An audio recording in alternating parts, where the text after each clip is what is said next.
الرجیم بسم اللہ الرحمن الرحیم الحمد للہ رب العالمین الصلاۃ والسلام علی سید الانبیاء والمرسلین مولانا و سیدنا و شفیع قلوبنا و طبیب نفوسنا و حبیب الہ العالمین بالقاسم محمد و آلہ الطیبین الطاہرین المعصومین ولعنت اللہ علی اعدائہم وقاتلیہم وغاصب حقوقہم ومنکر فضائلہم اجمعین من الآن الى قیام یوم الدین اما بعد فقد قال رسول اللہ صلی اللہ علیہ وآلہ وسلم ان الحسین مصباح الہدی وسفینۃ النجات صلوات پڑھ دے بر محمد والے محمد۔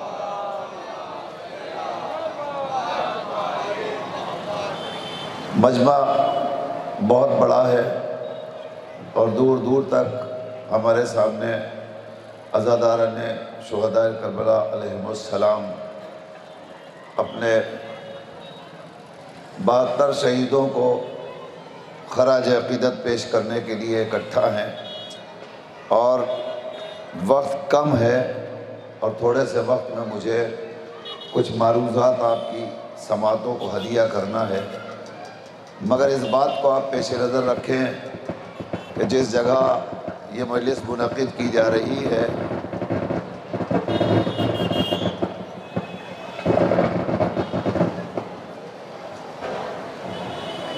صلوات پڑھ دیجئے بآواز بلند۔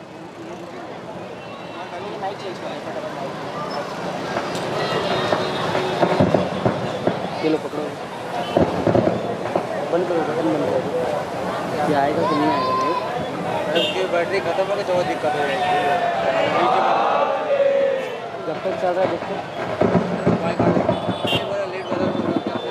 یہ چالو ہو گیا۔ Hello hello hello hello hello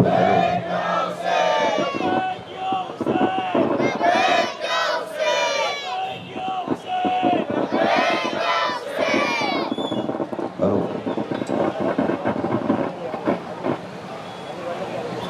حضرات، وقت بہت کم ہے اور کم وقت میں مجھے کچھ باتیں آپ حضرات کی پاک و پاکیزہ سماعتوں کے حوالے کرنا ہے،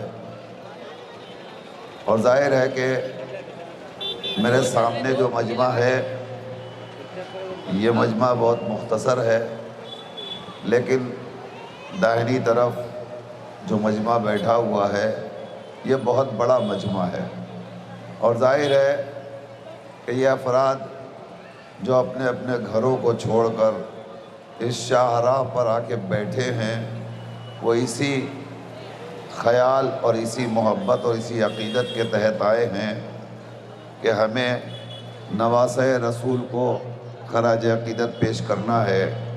اس میں اکثر وہ بھی ہوں گے جو یہ سوچ رہے ہوں گے کہ یہ سڑک پہ بیٹھ کر کیا کیا جا رہا ہے، تو میں آنے جانے والوں کے لیے عرض کر دوں کہ ہر ریلیجن، ہر قوم اور ہر دھرم اپنی اپنی آستھائیں رکھتی ہے، اپنی اپنی عقیدتیں رکھتی ہے، اور عقیدتوں کے اعتبار سے وہ اپنے اپنے رہبروں کی یاد مناتی ہے، اپنی ہادی کا تذکرہ کرتی ہے۔ کسی بھی قوم اور کسی مذہب کا یہی اصول ہے۔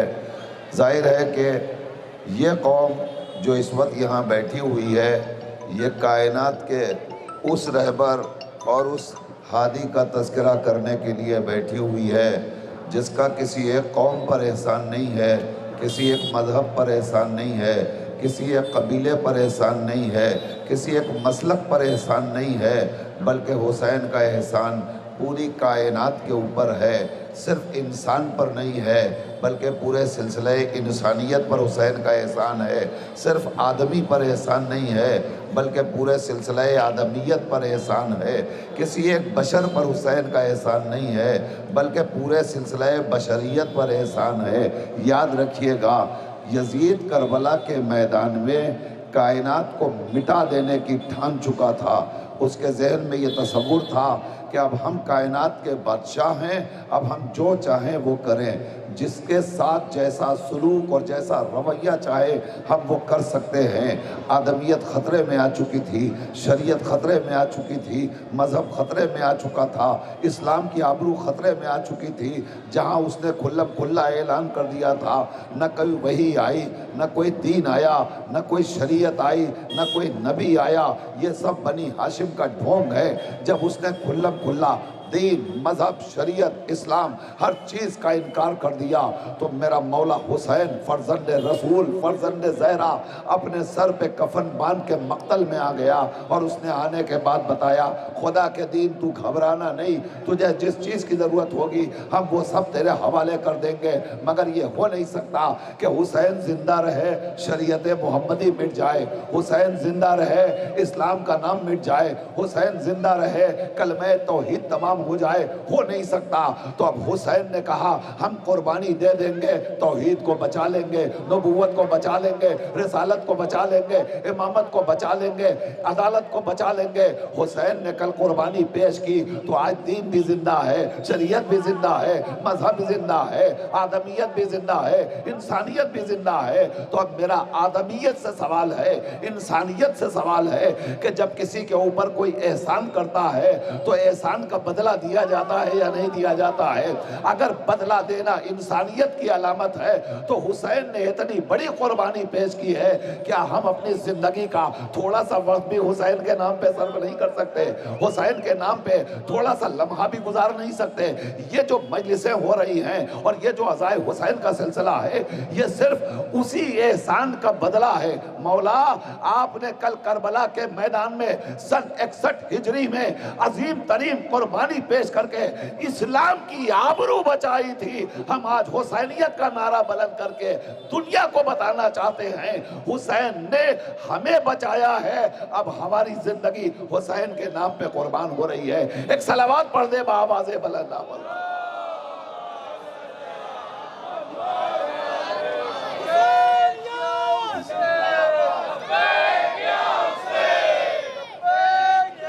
دونوں ہاتھوں کو بلند کر کے پیچھے تک. لبیک یا حسین. عزیزان گرامی، آپ ذرا سب متوجہ ہو جائیے. اور اب میں اس منزل پر آ گیا ہوں کہ بس آپ کی توجہات کے تبرکات بھی آ چکے ہیں اور آپ پورے طور پہ آمادہ ہو چکے ہیں. سرکار ختم مآب نے ارشاد فرمایا، ان الحسین مصباح الہدی. پورے مجمع کی توجہ چاہتا ہوں، جہاں جہاں میری آواز جا رہی ہے اب آپ سب سے مؤدبانہ گزارش ہے کہ آپ میری طرف دیکھتے رہیں اور میری باتوں کو تھوڑی دیر کے لیے سنتے رہیے. سرکار نے ارشاد فرمایا، ان الحسین مصباح الہدی وسفینۃ النجات. بے شک حسین ہدایت کا چراغ بھی ہے اور نجات کا سفینہ بھی ہے. اس کا مطلب یہ ہوا کہ اگر انسان ظلمت کی تاریکی سے خود کو اجالے میں لانا چاہے تو حسین کے دامن کو تھامنا پڑے گا. اگر انسان جہالت کی تاریکی سے خود کو بچانا چاہے تو اسے حسین کے دامن کو تھامنا پڑے گا. بے شک حسین ہدایت کا چراغ ہے، ہدایت کا چراغ ہے. کس نے کہا؟ سرکار نے ارشاد فرمایا، حضور نے ارشاد فرمایا. کیا کہا؟ حسین ہدایت کا چراغ ہے. میں آپ سے ایک سوال کرنا چاہتا ہوں، ایک بات بتائیے، جن چیزوں سے ہمیں اجالا ملتا ہے ان میں سب سے زیادہ اجالا دینے والی شے کیا ہے؟ آپ کہیں گے سورج، اس کے بعد آپ کہیں گے چاند، اس کے بعد آپ کہیں گے ستارے. یہ ساری چیزیں ہیں جو روشنی کی علامت ہے، ان سے ہمیں اجالے ملتے ہیں. اور سب سے کم روشنی دینے والی چیز کو کیا کہتے ہیں؟ چراغ، توجہ فرما رہے ہیں آپ، چراغ، دیا، موم بتی، اس سے کتنا اجالا ہوتا ہے؟ بہت زیادہ تو نہیں ہوتا۔ سوال یہ ہے کہ جب حضور کو، پیغمبر کو، حضرت کو، جناب کو چراغ حسین کی روشنی کا دنیا کے حوالے شناخت اور پہچان دینا تھا اور تعارف کرانا تھا، تو پیغمبر کو کم سے کم یہ کہنا چاہیے تھا کہ بے شک حسین ہدایت کا آفتاب ہے۔ اگر آپ ادھر ادھر رہیں گے تو شاید میری بات آپ تک نہ پہنچ سکے، اور وقت نہیں ہے کہ میں ہر چیز کی وضاحت کروں گا، بس جلدی جلدی دو ایک باتیں آپ کے سامنے عرض کرنا چاہتا ہوں، پورے مجمع کی توجہ چاہتا ہوں۔ سرکار کو چاہیے تھا اگر اجالے سے مثال دینی تھی تو حضور کو کہنا چاہیے تھا بے شک حسین ہدایت کا آفتاب ہے،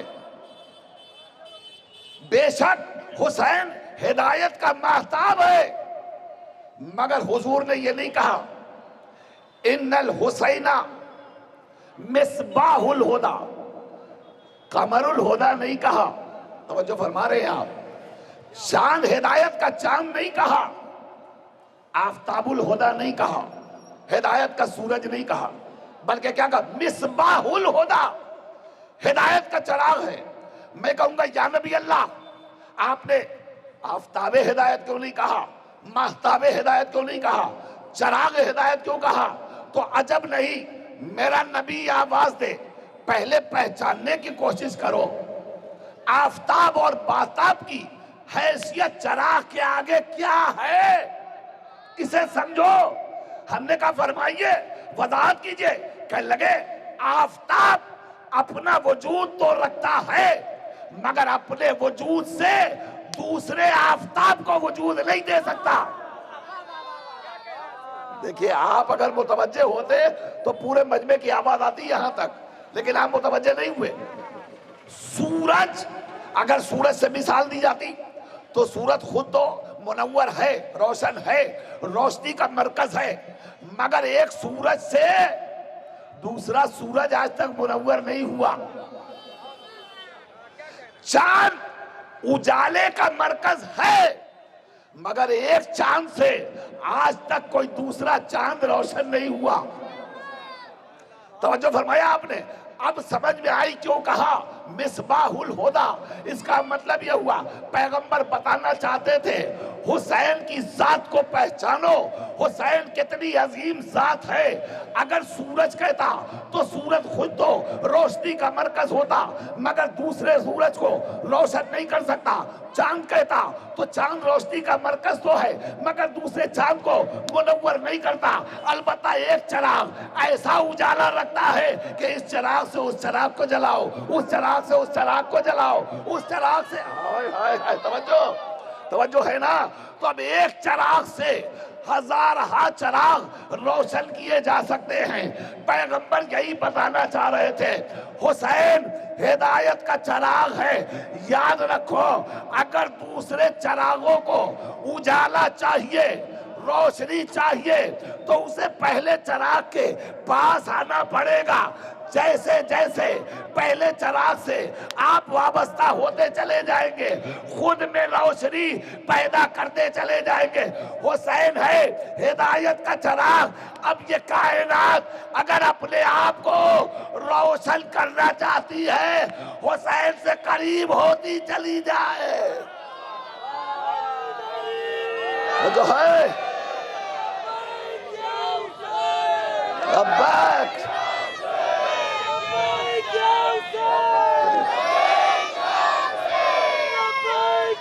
سارے ہاتھ اٹھا کر کے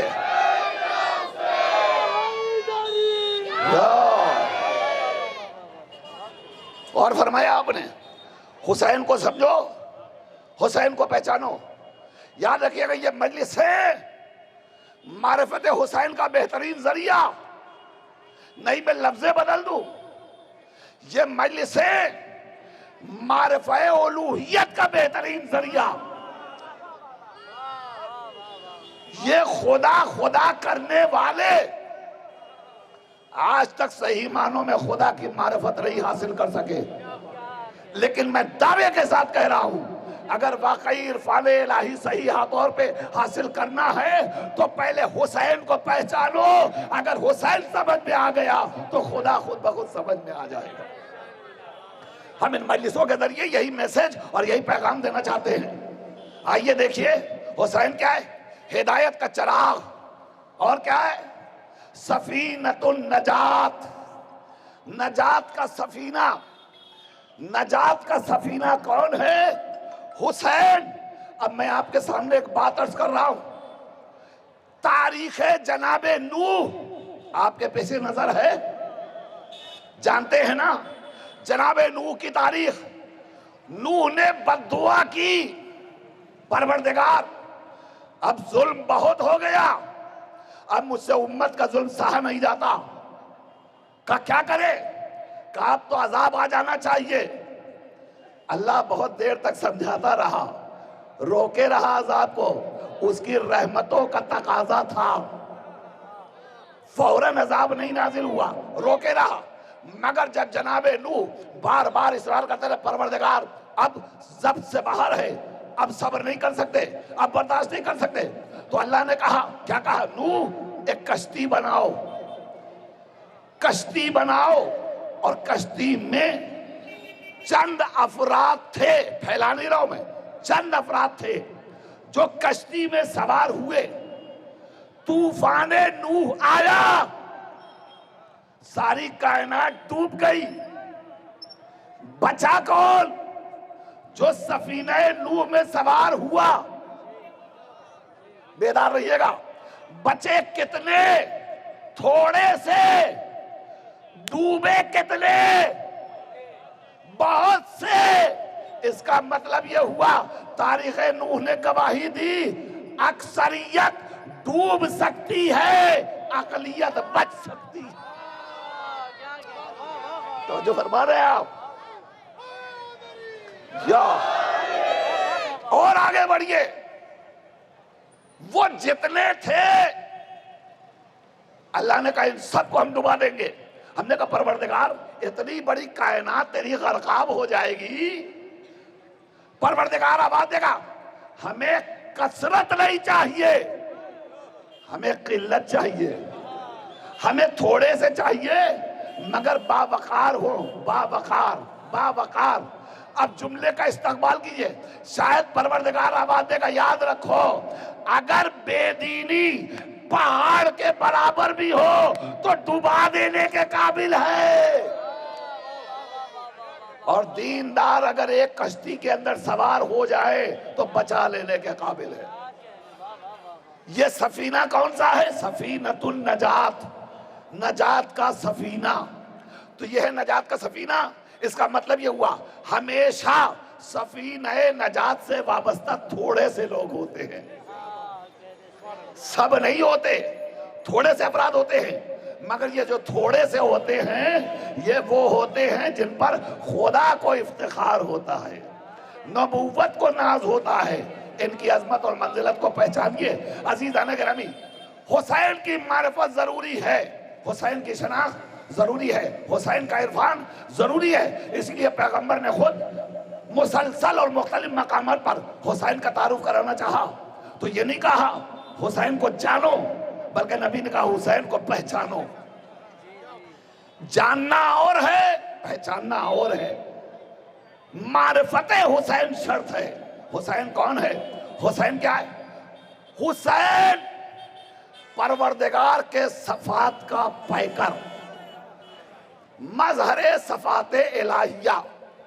ابھی آپ پورے طور پر مجھ سے نہیں جڑے ہیں اور میں چاہتا ہوں کہ جہاں آپ مجھ سے جڑ جائیں میں وہیں سے مال مجلس کا رخ کر لوں گا.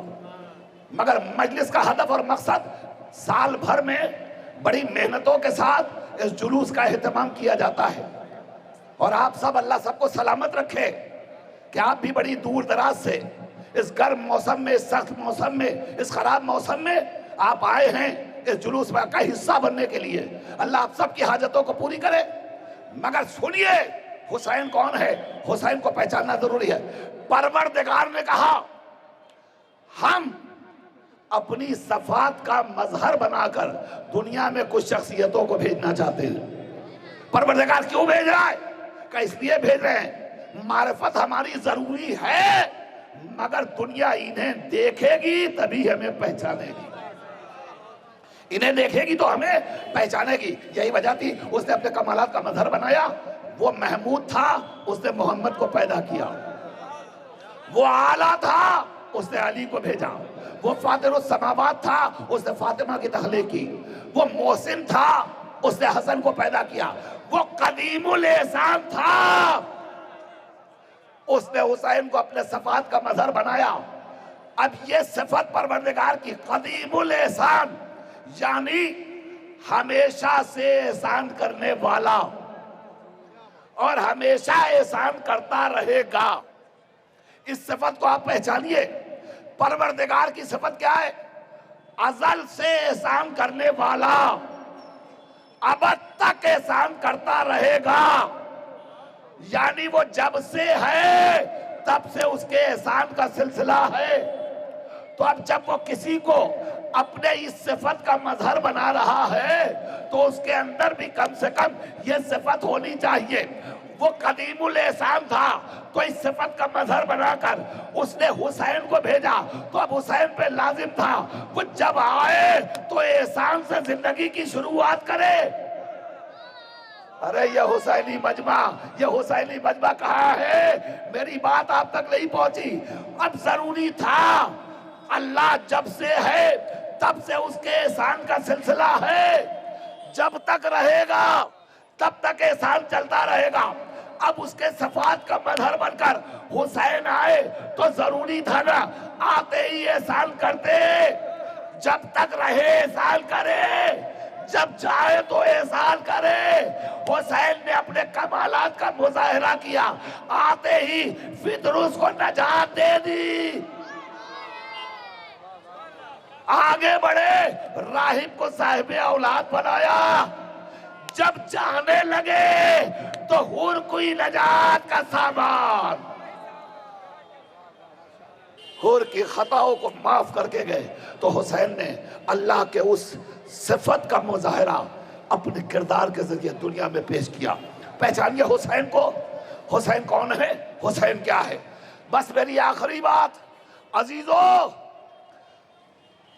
ہم کبھی اس طرح غم حسین نہ مناتے۔ اگر ہمارے حضور نے غم حسین خود منا کر ہمیں حسین کا غم منانے کا حکم نہ دیا ہوتا۔ دیکھیں اب یہ آخری بات، مجلس کا میسج اور مجلس کا پیغام، جو دور دراز لوگ بیٹھے ہوئے ہیں اپنے اپنے گھروں سے سن رہے ہیں، یہ میسج اور پیغام ان کے لیے ہے۔ میں نے حسینیوں کے حوالے فضیلت کا رخ پیش کر دیا، اب میں ان سے خطاب کر رہا ہوں۔ کیا ضرورت ہے یہ غم حسین منانے کی؟ یہ مجلس حسین، یہ عزاداری، یہ صف عزا، یہ جلوس، یہ ماتم، بس ایک جملے میں جواب دینا چاہتا ہوں، ہم وہ ہیں جو حضور کے قول پر مکمل طور پر عامل ہیں۔ حضور نے کہا تھا ہم قرآن بھی چھوڑ کے جا رہے ہیں، ہم اطرت کو بھی چھوڑ کے جا رہے ہیں، دونوں سے وابستگی شرط ہے۔ الحمدللہ ہم نے ایک ہاتھ میں قرآن لیا، ایک ہاتھ میں اطرت کو لیا، اور اب ہماری زندگی اسی سانچے میں ڈھلی ہوئی ہے۔ اب قرآن سے اگر آپ پوچھنا چاہیں غم حسین ثابت کرو، قرآن سے غم حسین ثابت کرو، تو مجھے وقت چاہیے، اس کے لیے بہت وقت چاہیے، مگر ایک ایک چیزیں قرآن سے ثابت کر سکتا ہوں۔ یاد رکھیے گا، قرآن سے ماتم ثابت، قرآن سے آنسو ثابت، قرآن سے عزاداری ثابت، قرآن سے سینہ زنی ثابت، قرآن سے غم کا منانا ثابت ہے۔ میں قرآن سے ثابت کروں گا۔ اگر کسی صاحب کو گفتگو کرنی ہو اس سلسلے میں تو مجلس کے بعد بیٹھ جائیں گے، میں ان سے بات کرنے کو تیار ہوں۔ چونکہ اس وقت ایڈمنسٹریشن کی پابندی بھی ہے، وقت کی نزاکت ہے، لہذا میں اس وقت قرآنی حوالوں سے گفتگو زیادہ دیر نہیں کر سکتا، مگر پوری بات کو سمیٹ کر